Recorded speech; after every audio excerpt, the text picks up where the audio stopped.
This presentation is part of the series Capitalism Hits Home. It covers intersections of capitalist life with personal life in the United States.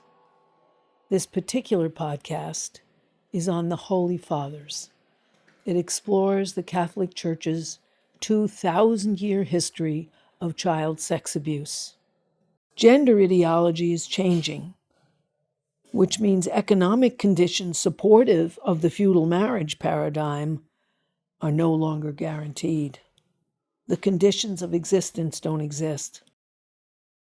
The 3/4 of U.S. women who hold jobs outside the home are less likely to accept doing all the domestic and emotional and social labor after a long day's work in the marketplace.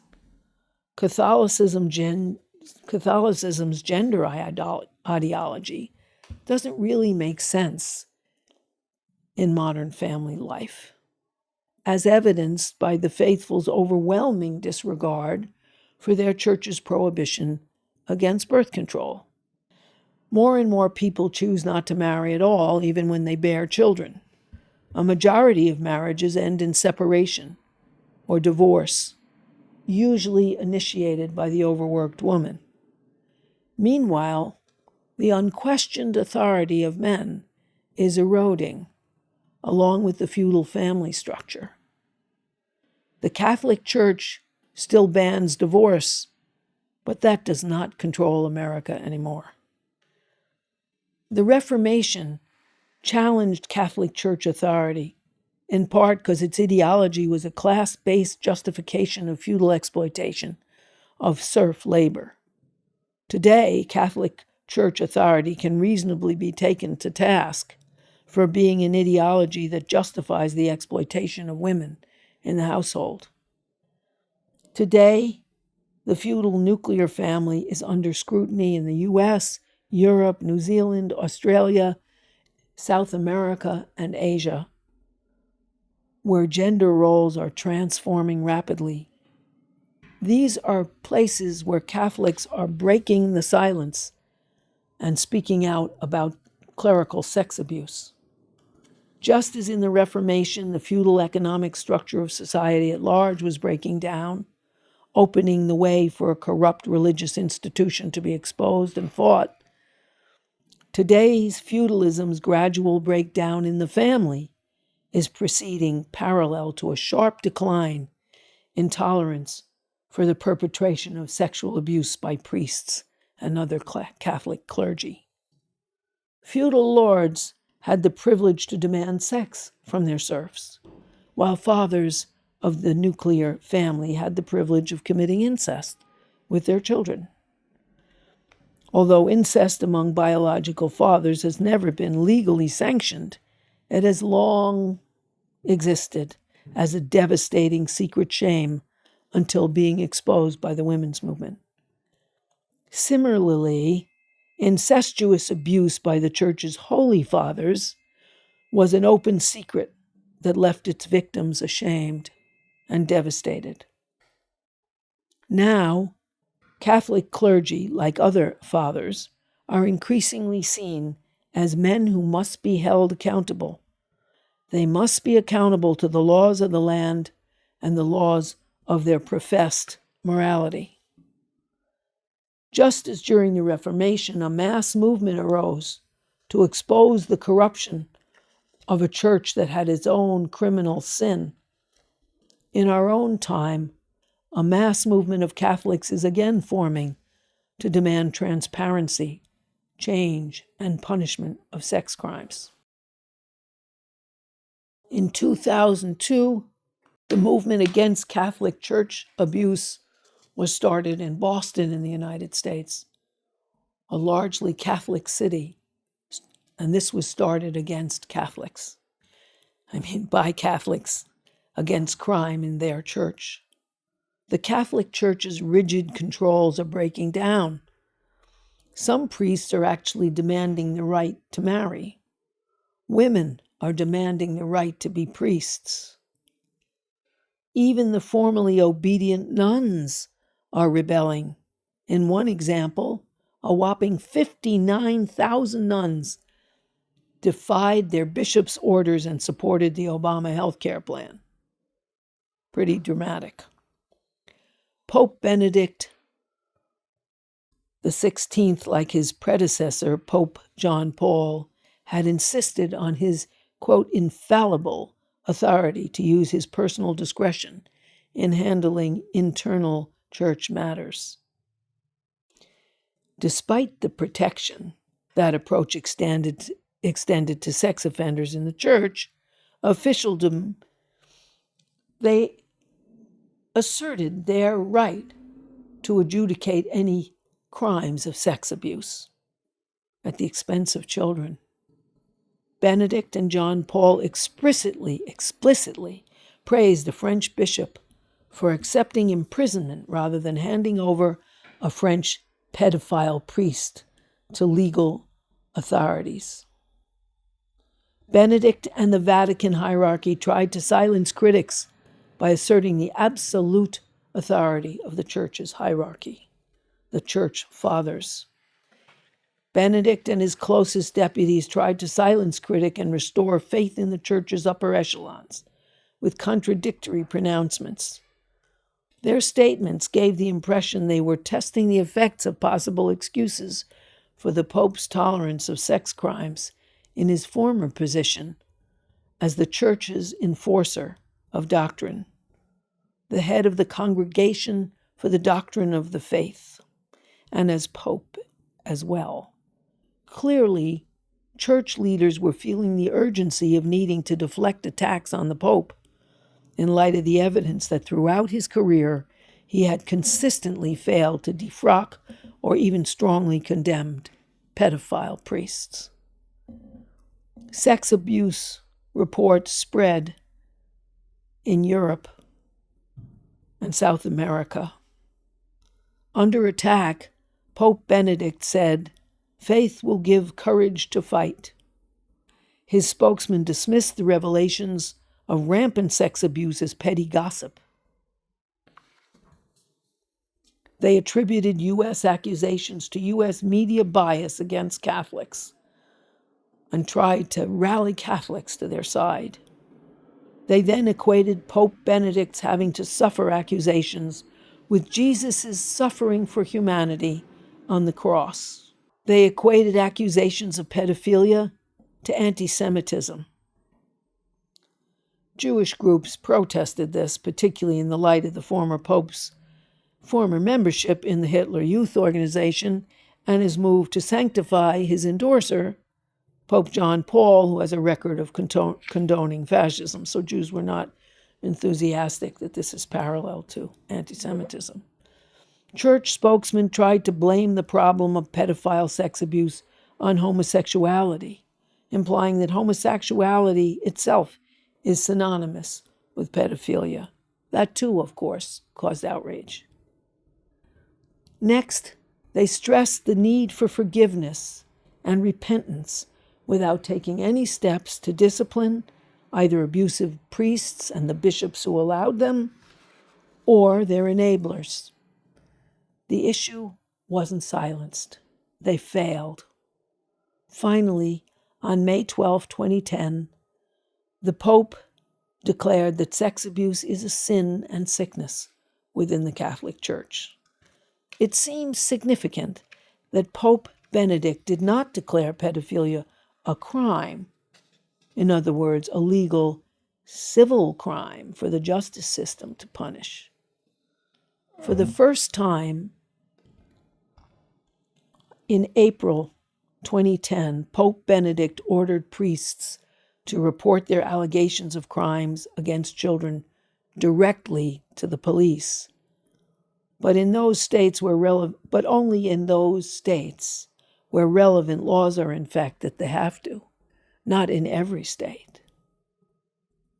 One wonders why this order just refers to a single specific law, which might not be on the books, and not a general body of laws against rape, molestation, and child abuse. In addressing those aspects of public outrage aimed directly at himself, Benedict finally took control of the Legionnaires of Christ, whose longtime international leader, the Reverend Marcial Maciel Delgado, was the subject of a huge scandal. Pedophilic sex abuse charges made against Father Maciel by 8 priests, along with charges that he fathered several children, had been pending for 50 years and noted periodically during that time span.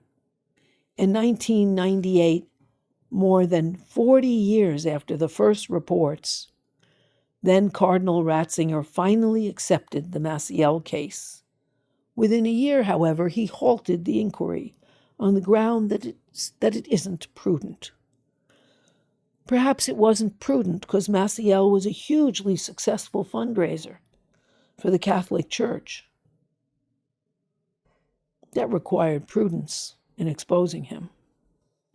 8 years later, with church sex abuse scandals raging in the news media, Pope Benedict banished Father Maciel to a life of prayer with no public statement on the Reverend's 50 years of crime.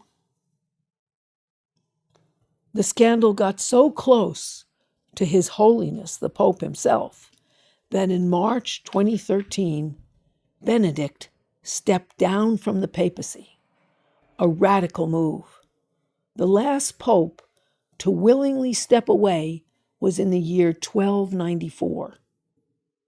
Pope Francis was appointed a month later, in March 2013. The Catholic Church hierarchy, priests, bishops, cardinals, and the Pope himself have not yet been held accountable publicly and appropriately for the crimes committed on their watch over several decades. Crimes of molestation, rape, assault, and yes, torture of children. What have been the effects of these crimes on their child victims? A small sample of the Church's record in this matter conveys the monumentality of this history. The first eruptions of these accusations occurred in Boston in the year 2002. A case in point is the story of Father Patrick Shanley of Greater Boston. Father Shanley abused and raped scores of children in 8 locations. 6 of those locations were within Massachusetts. When reports of the rapes and molestations he'd committed came to church officials' attention, they simply transferred him to a new post, with no warning to the new post about his former activities. His male victims ranged in age from 6 to 21 years old. For example, he raped Kevin Ford in Newton, Massachusetts, beginning when Kevin was 6 and continuing for 6 consecutive years. In other cases, he made proposals of sadomasochistic sex to young Massachusetts mental patients. And he raped a 15-year-old at the Warwick House for Alienated Youth in Roxbury, Mass. Each time the Archbishop received reports of these crimes, they moved Shanley to yet another parish with a glowing testament to his competence in youth ministry. Father Shanley's final posting was in St. Anne's and St. John's churches as a priest in good standing. When more reports of his sex crimes were submitted, he spent a brief time in what they call therapy, paid for by the church at Hartford, Connecticut's Institute for Living. Finally, in 1994, the Boston Archdiocese, under Cardinal Law, suggested that Shanley be put on a medical leave with full pay to remove him from sight. At that point, he took up an official residence at the California resort of his choice, Whispering Palms, a facility owned by a fellow priest, Father White. The Catholic Church financed Shanley's stay at Whispering Palms, which was a clothing-optional homosexual resort where sex was practiced around the pool. Father Shanley's tenure as a priest, known by the church to be a pedophile predator, dated from 1965 to 1994, almost 30 years. In 1996, citing Father Shanley's impressive record, Cardinal Law of Boston recommended him for retirement with full benefits as a senior priest. In 2002, as scandal consumed the diocese and dominated the news headlines, the police finally arrested Father Shanley for sex crimes. He was sentenced to 12 to 15 years for the rape of a child. Only then did he stop being an official priest. By the time of Shanley's arrest, Cardinal Law was wanted for questioning in a lot of priest-related sex abuse cases, where he transferred known sex abusers to other dioceses with no warning and recommendations of good standing. Law escaped from Boston to the Vatican, where he was given an apartment and cared for. He evaded prison. He had a salaried church position and a rent-free apartment. Another U.S. case is that of Father Lawrence Murphy, who sexually abused 200 deaf boys in Wisconsin over a 24-year period, strewn with reports sent to the Vatican about his crimes. Pope Benedict XVI permitted Father Murphy to retire as a paid priest with full benefits and exempted him from any investigative procedures so he could die with honor. No assistance or compensation was provided to the hundreds of Father Murphy's deaf victims. Those who had not committed suicide or withdrawn in shame from society tried valiantly to bring Father Murphy to justice. They reported him to the bishop repeatedly. They contacted the police and the district attorney's office, which referred their case back to the Catholic Church. They picketed the church.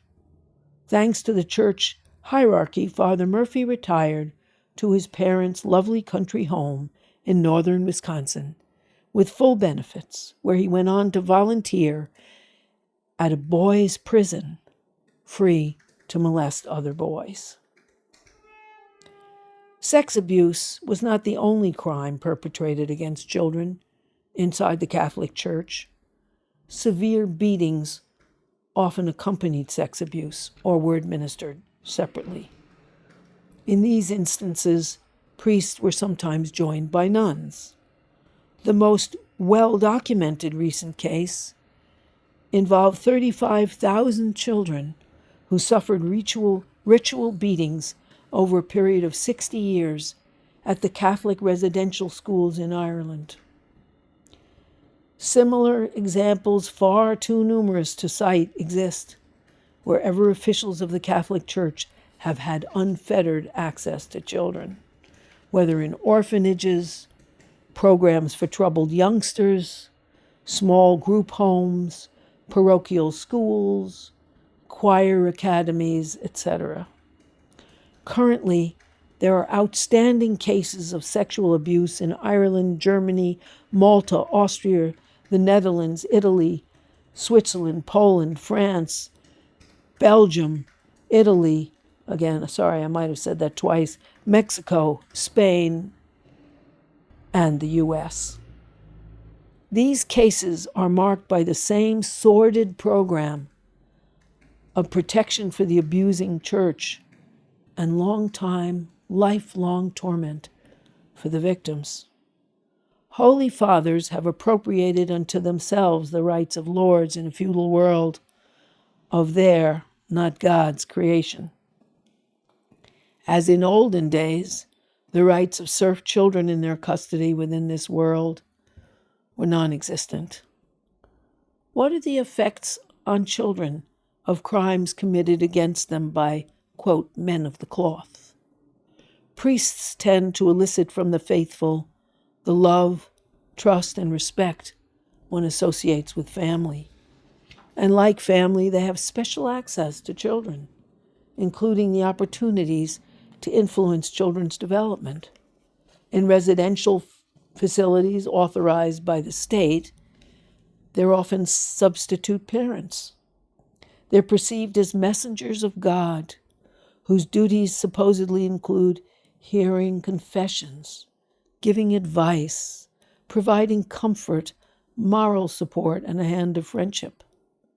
Priests enjoy power rivaling that of biological fathers, and priests too are called father.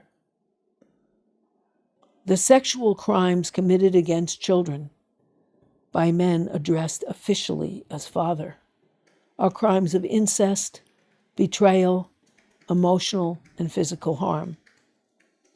When a child is confronted with the invisibility of his suffering by the protector abuser, and that man, or in the case of that nun's, that woman's indifference to the child's suffering, the wounds inflicted are as deep as the ocean.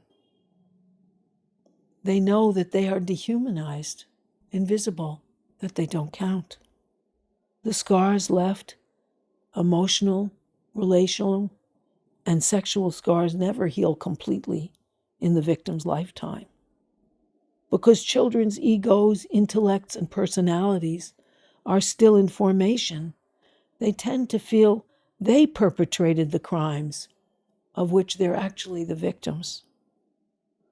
They feel guilty, ashamed of themselves, unprotected, and helpless, especially if and when they summon the courage to report the abuse and nothing is done. Priests have special access to children, including the opportunity to influence children's development. In residential facilities authorized by the state, they're substitute parents, perceived as messengers of God, whose duty supposedly includes hearing confessions, giving advice and comfort and moral support. Priests enjoy power rivaling that of biological fathers. The sexual crimes are crimes beyond compare.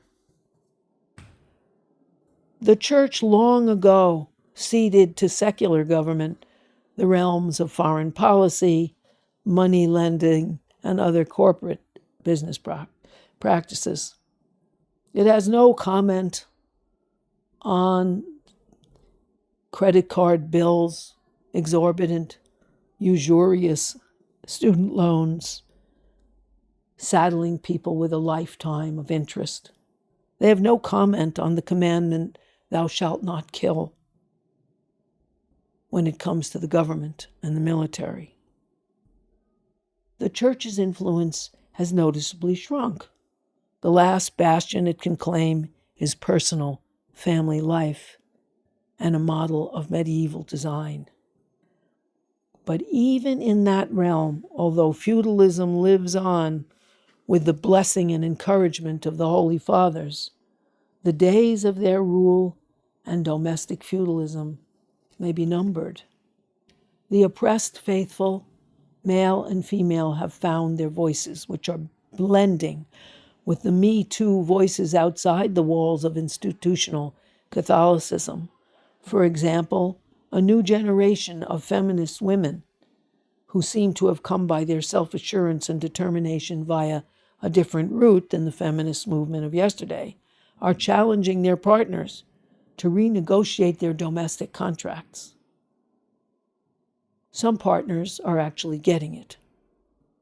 Recently, the Me Too and Time's Up movement call out sex abuse wherever it happens, which seems to be everywhere that people have unchecked power over other people. And make no mistake, women who are bosses and supervisors also sexually abuse their power. They have less physical force, but they use their economic force to coerce sex from those economically dependent on them. The Kavanaugh hearings reveal the rampant sex abuse of young women by prep school men practicing their future entitlement to dominate by raping girls. These same girls, like Christine Blasey Ford, are emerging from shame to empower themselves by accusing men like Kavanaugh of raping them. Perhaps when more people in the U.S. recognize that their American dream has been robbed, that vast wealth is accumulating every minute at their expense, that they're being used and abused in every way, that they're not personally to blame for the disintegration of life in America, their homeland, maybe they too will lose their shame and call for justice, accusing predatory, profitable corporations that cheat them on every level, from advertising to on and on. Maybe we as Americans can expand to demand economic justice. The men and women whose adolescence and human rights were violated by callous, hypocritical priests may show us the way as they have shown the way to Me Too and Time's Up, as well as Black Lives Matter, the $15 minimum wage movement, militant teachers, and every other American who's refusing to passively submit and accept abuse, sexual or financial. In 2002, Americans led the world in condemning Catholic Church sex abuse. Now we all have to stand up and speak out against the shame of corporate capitalist abuse and domination. Let's do it. Thank you for listening. This episode has been brought to you by Democracy at Work. Please support our work. Visit our website at democracyatwork.info. Help us help you so we can help together to make a better America.